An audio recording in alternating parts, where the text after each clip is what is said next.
Their ages shocked the public, but not as much as their actions. These are the stories of the youngest individuals who faced capital punishment. Shaun Richard Sellers was born in 1969 in Corcoran, California. His early years were unstable. His parents divorced when he was about 3. His mother, Vonda, later married Paul Bellafedo, who drove trucks for a living. Because of their work schedules, Sellers often stayed with relatives. He felt abandoned and very alone. At just 16, Sellers took 3 lives. On September 8, 1985, he shot Robert Paul Bauer, a convenience store clerk who would not sell him beer. 6 months later, on March 5, 1986, he ended the lives of his mother and stepfather while they slept. He then tried to make it look like someone had broken in. What made a teenager do this? Sellers said he had become involved in Satanism. He believed a demon named Ezerate controlled him. He read the Satanic Bible many times and carried out rituals he thought would give him power. At his trial, Sellers' defense said he had multiple personality issues. The jury did not agree. In 1986, they found him guilty. They gave him the harshest punishment available under Oklahoma law at the time. While he waited in prison for his punishment, Sellers turned to Christianity. He spoke about his faith on TV and radio programs. Despite his change of heart, requests to spare his life were refused. His last appeal to the U.S. Supreme Court was denied just days before his punishment was carried out. On February 4, 1999, his punishment was carried out by injection at the Oklahoma State Penitentiary. He chose Chinese food for his final meal: egg rolls, sweet and sour shrimp, and batter-fried shrimp. In his final moments, Sellers spoke to his step-siblings. All the people who are hating me right now and are here waiting to see me, when you wake up in the morning, you aren't going to feel any different. Reach out to God and He will hear you. Let Him touch your hearts. Don't hate all your lives. He then sang a Christian hymn ending with, Set my spirit free that I might praise Thee. Set my spirit free that I might worship Thee. Shaun Sellers remains the only person in the U.S., since capital punishment was reinstated in 1976, to have had the sentence carried out for acts committed at the age of 16. But what happens when someone uses charm and kindness as a cover and turns it into a fatal weapon? Anna Marie Hahn was born in 1906 in Füssen, Bavaria, Germany. She was the youngest of 12 children, though 5 of her brothers and sisters had already passed away before her arrival. Her father, George Filser, made furniture for a living, and the family was comfortably off. When she was 19, Anna Marie became pregnant with her son, Oscar. She told her family that the father was a Viennese physician named Dr. Max Maciecki, a noted cancer researcher. No records of Dr. Maciecki exist, and to this day nobody knows who Oscar's real father was. Her family, shocked by the pregnancy, sent her to the United States in 1929. Oscar stayed behind in Bavaria with his grandparents. In Cincinnati, Ohio, she stayed with relatives Max and Anna Doschel and soon met a fellow German newcomer, Philip Hahn. They married in 1930. Anna Marie then went back to Germany to bring Oscar to America, and the couple began to build a home and raise their son together. Between 1933 and 1937, Anna Marie offered to care for elderly gentlemen in Cincinnati's German community. She moved into their homes as a nurse and gained their trust and access to their money. Her clients included Ernest Koch, Albert Parker, Jacob Wagner, George Selman, and George Obendorfer.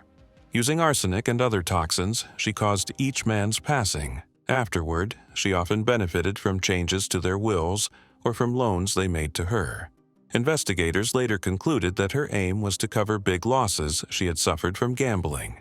Questions first arose in 1937, after George Obendorfer fell ill in Colorado Springs. An autopsy found arsenic in his body. Officials then exhumed the other men's remains and discovered the same poison.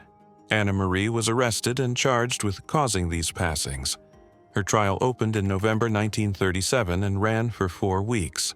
Almost 100 witnesses testified against her, and the jury found her responsible. The judge sentenced her to face the electrical method, making her the first woman in Ohio to receive that sentence. On December 7, 1938, Ohio carried out her sentence at the state penitentiary. She stayed calm for most of that day but became desperate in her final hours, begging for relief. Her last words were, "Goodbye, all of you, and God bless you. Mr. Woodard, the warden, don't do this to me. Think of my boy. Can't you think of my baby? Isn't there anybody who will help me? Is nobody going to help me?" Anna Marie's case prompts a closer look at her motives. Was it all about her gambling losses, or did she struggle with deeper issues? In a letter she wrote before facing her sentence, she admitted, "I don't know how I could have done the things I did in my life.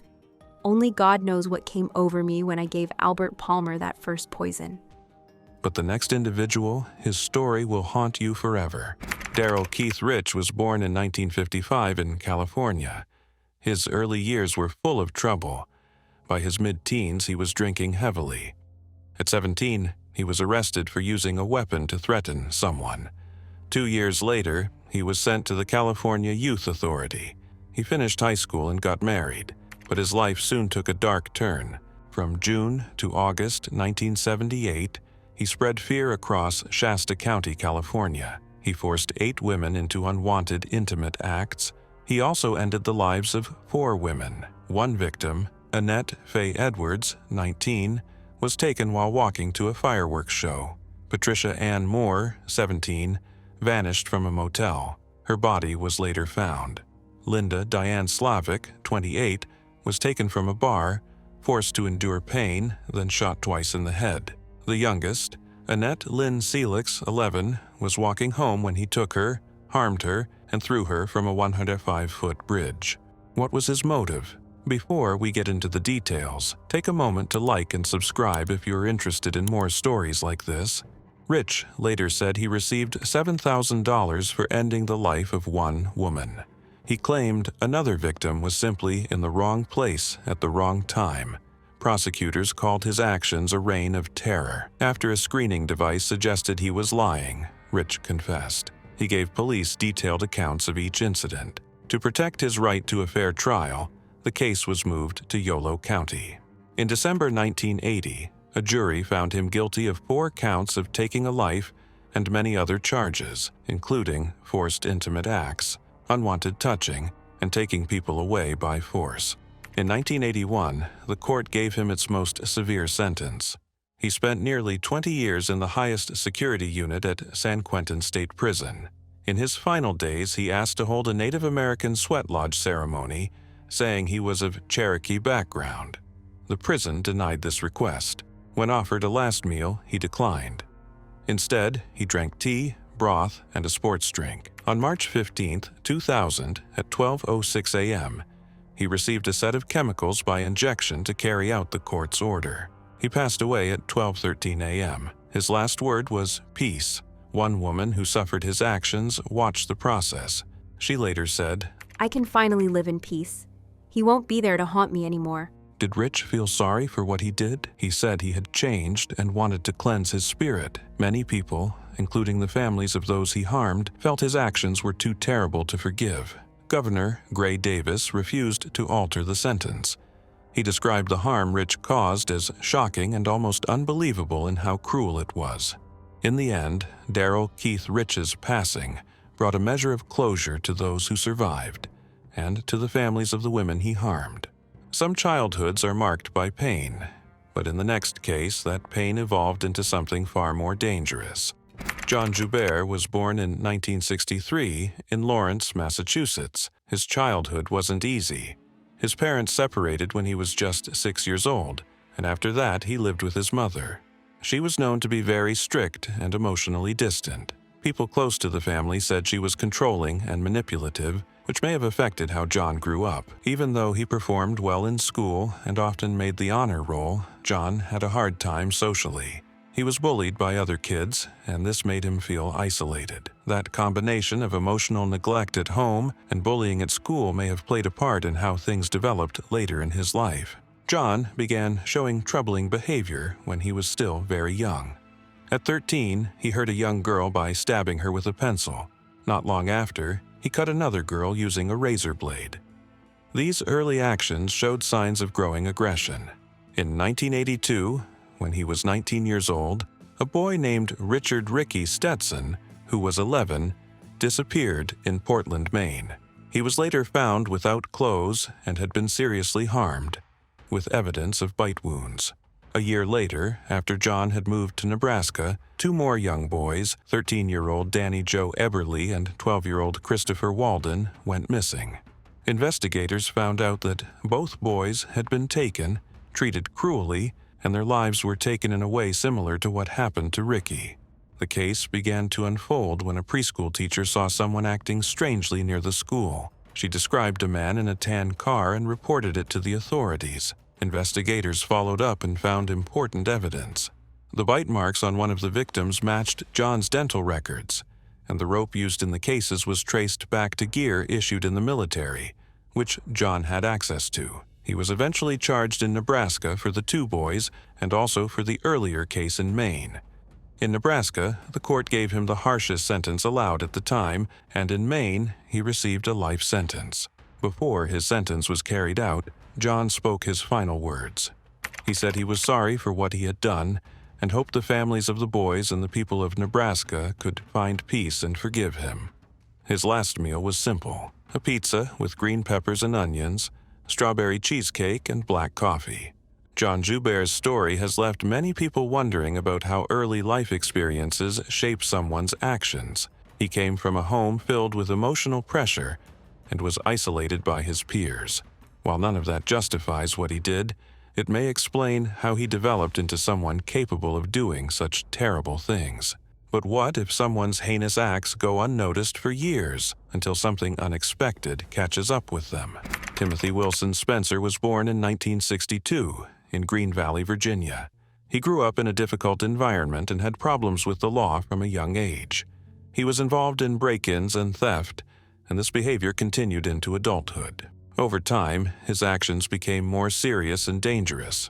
Between 1987 and 1988, a number of tragic incidents happened in Virginia, and Spencer was later found responsible for them. The people who lost their lives during this period were Debbie Davis, Susan Helms, Diane Cho, and Susan Tucker. Each of these women was harmed in a deeply personal way inside their homes. Spencer usually entered through unlocked windows.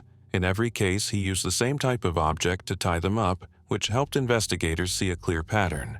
So, how was Spencer finally caught? The turning point came with the use of DNA testing. He became the first person in the United States to be found guilty of such serious charges through DNA evidence. This scientific method was key in connecting him directly to what had happened and helped the prosecution build a strong case. His trial started in 1988. He had two lawyers, Carl Womack and Thomas Kelly, who represented him in court. The prosecution presented the DNA findings, which were considered solid proof. This led to his conviction for what happened to Susan Tucker, including breaking into her home and the acts that followed. The jury gave him the harshest sentence allowed by law at the time.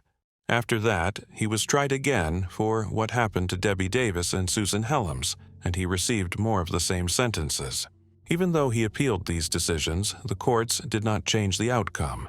In his final moments, Spencer showed no clear signs of regret.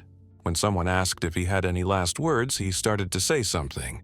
"Yeah, I think," but then remained silent. His sentence was carried out on April 27, 1994, at Greensville Correctional Center in Jarrett, Virginia. He was confirmed to have passed away at 11:13 p.m. As for his last meal, there's no official information about whether he asked for anything specific. This detail, or lack of it, has added to the overall unsettling nature of the case. Spencer's case marked a turning point in forensic science, but the next person didn't need DNA to leave a terrifying legacy. In fact, he used charm and intelligence to lure his victims. Let's go back in time to the case of H. Holmes. The next story takes us into a house that could have been the set of a horror film, only it was real. Herman Webster Mudgett was born in 1861 in Gilmanton, New Hampshire. He grew up in a strict Methodist household.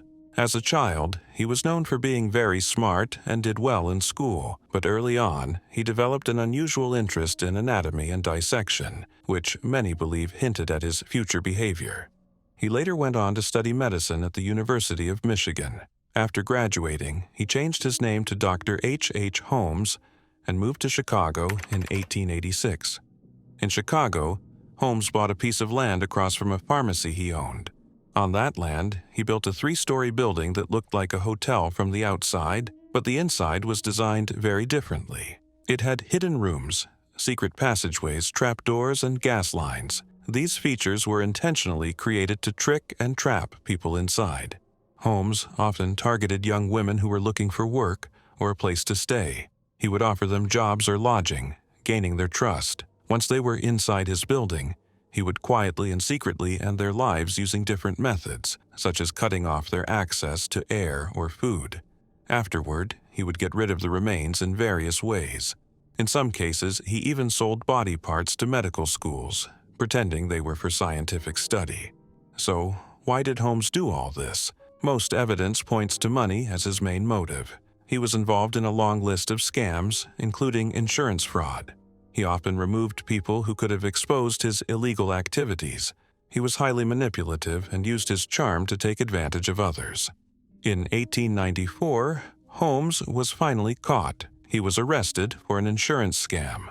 While being investigated, authorities discovered much more. He went to trial for the passing of a man named Benjamin Pitezel, someone who had helped him in his schemes. During the trial, Holmes admitted to being responsible for the tragic passing of 27 people. However, some reports claimed the number could have been as high as 200. Eventually, Holmes was found guilty and sentenced to lose his life as punishment. On May 7, 1896, at Moyamensing Prison in Philadelphia, the sentence was carried out. His final words were reportedly, "Take your time. Don't bungle it," showing that he remained calm until the very end. There is no clear record of what he ate as his final meal, as that information was not well documented. But the next case might be the darkest yet. Harvey Murray Glatman was born in 1927 in the Bronx, New York. He grew up in Colorado. From a young age, he showed concerning behaviors. He would spy on people and seemed to enjoy causing discomfort or fear in others. His first run-ins with the law began with break-ins. Over time, his actions became more disturbing. In 1945, he was caught trying to break into a place and was sent to jail for 8 months. 2 years later, in 1947, he was arrested again in New York for a string of aggressive street confrontations. He was sentenced to 5 to 10 years at Sing Sing Correctional Facility. While there, he was examined and labeled as someone with severe mental health issues. Despite this, he was released in 1956 and moved to Los Angeles, California. Once in Los Angeles, Glatman pretended to be a professional photographer. He would contact women through modeling ads, claiming he could help them build their portfolios. He invited them for photo sessions. But once they arrived, he would tie them up and take inappropriate photos. Tragically, after gaining their trust, he took their lives by forcefully cutting off their ability to breathe. Some of the women who lost their lives in this way included Judith Dull, Shirley Ann Bridgeford, and Lorraine Vigil. His approach was cold and carefully planned. He always made sure to create a believable story, using fake names and false promises. He wasn't interested in money or fame. Instead, his actions came from a twisted desire to have complete control. In October 1958, he tried to force Lorraine Vigil into his car, but she fought back and managed to escape. She quickly informed the police. Glatman was caught shortly after. During questioning, he admitted to what he had done to 3 women. His trial lasted only 3 days. He was found guilty and given the most serious punishment allowed by the court. He was sent to San Quentin Prison and kept in a high-security area reserved for people facing long-term or final sentences. His sentence was carried out on September 18, 1959. He didn't leave any final words behind. The method used was a gas chamber, which at the time was known to cause severe pain.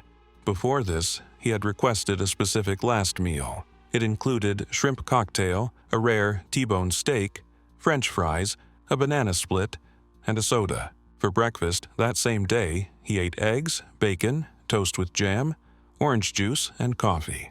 The final 2 cases break the pattern. They're not serial unalivers, but what they did is no less disturbing.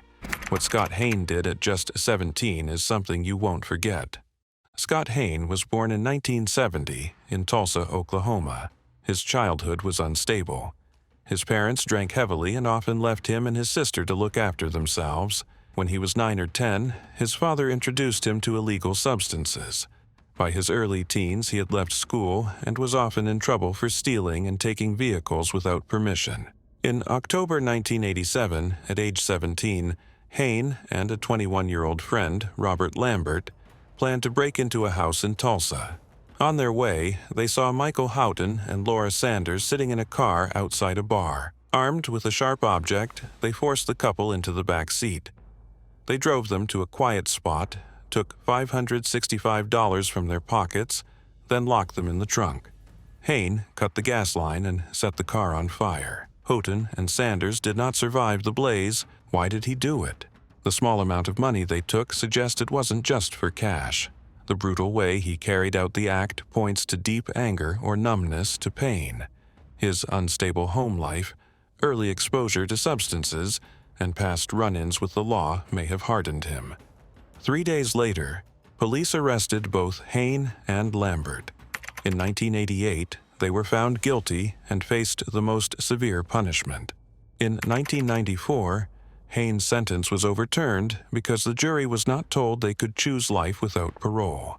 At his new sentencing hearing, prosecutors showed evidence that he had committed other heinous acts in the months before this incident, including forced intimate encounters. The jury again handed down the harshest sentence. During his time in prison, Hayne never publicly expressed regret or showed signs of change. His appeals focused on legal technicalities and his youth at the time of the act, not on remorse. For his final meal, he chose 3 cheeseburgers, 3 orders of onion rings, ice cream, and a slush drink. He declined to make any last statement before his punishment was carried out on April 3, 2003. Hayne was the last person in the United States to receive this punishment for an act committed as a minor.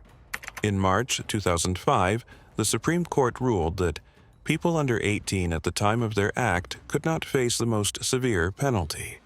J. Kelly Pinkerton was born in 1962 in Amarillo, Texas. By the time he was 17, he had already left school and was working as an apprentice meat cutter. During his teenage years, he had several run-ins with the law for things like sneaking onto private property, stealing, and spying on people without their knowledge. On October 26, 1979, 30-year-old Sarah Dawn Lawrence was at home with her children. Her husband was away at work. That day, Pinkerton broke into their home. He used a large, sharp object to harm her multiple times, more than 30, and caused serious injuries. Investigators later said he also did intimate acts to her body after the incident, even after she had lost consciousness. About 6 months later, on April 9, 1980, another disturbing incident took place. This time, 25-year-old Sherry Welch was working in the back room of a furniture store that she managed. Pinkerton entered the store and physically overpowered her. She was harmed more than 30 times, and investigators confirmed that he had violated her during the incident. A major breakthrough in the investigation came when bite marks on her were matched to Pinkerton. At first, Pinkerton was questioned about what happened to Sarah Dawn Lawrence. However, there wasn't enough evidence at the time to hold him. That changed in September 1980 when investigators found bloody palm prints at the scene, which matched his. This led to his arrest. In May 1981, Pinkerton was found guilty in the case involving Sarah Dawn Lawrence. He received the highest level of punishment allowed by the court. The following year, he was given the same sentence for the case involving Sherry Welch. The bite mark evidence was a key part of the decision. He went through several appeals and delays in court, but on May 15, 1986, his sentence was carried out. Before the process began, he shared his final words with his father. Be strong for me. I want you to know I'm at peace with myself and with my God. Say goodbye to Mom. Keep your spirits up for me. He then recited a Muslim prayer. I bear witness that there is no God but Allah.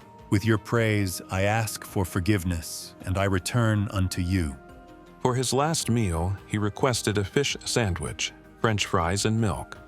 The next was not the youngest offender, but easily one of the most vicious. Tommy Lynn Cells was born in 1964 in Oakland, California. From a young age, his life was marked by instability and heartbreak. When he was just 18 months old, his twin sister passed away from meningitis, a moment that many believe shaped the troubled path he would follow. He spent his youth moving frequently, relying on substances, and drifting into a pattern of reckless and dangerous behavior. As he grew older, that pattern continued. He spent time in juvenile facilities and eventually served prison sentences for a range of offenses. But it wasn't just his record that drew national attention, it was what he later confessed to. Cells claimed responsibility for more than 70 lives lost across multiple states, including Missouri, New York, Illinois, Texas, and Kentucky. Authorities were able to confirm his involvement in at least 22 cases. His actions left a trail of devastation. He used whatever was on hand, sometimes sharp objects, sometimes heavy items. In some cases, he forced himself into people's homes. His victims were varied, spanning all ages, and included some of the most heartbreaking cases law enforcement had ever encountered. One of the most disturbing took place on December 31, 1999, in Del Rio, Texas. That night, he entered a home where two young girls were staying. 13-year-old Kayleen Harris lost her life. Her friend, 10-year-old Crystal Searles, was seriously hurt but survived.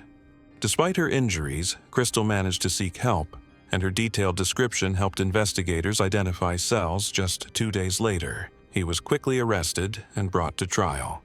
On September 20, 2000, a jury found him guilty of a capital offense, and he was given the state's most severe sentence. On April 3, 2014, at the Texas State Penitentiary in Huntsville, that sentence was carried out. Cells declined to say any final words. After receiving the single-dose injection of pentobarbital, he took a few deep breaths, closed his eyes, and began to snore. He was pronounced deceased 13 minutes later at 6:27 p.m. CDT. No official record was released regarding his last meal.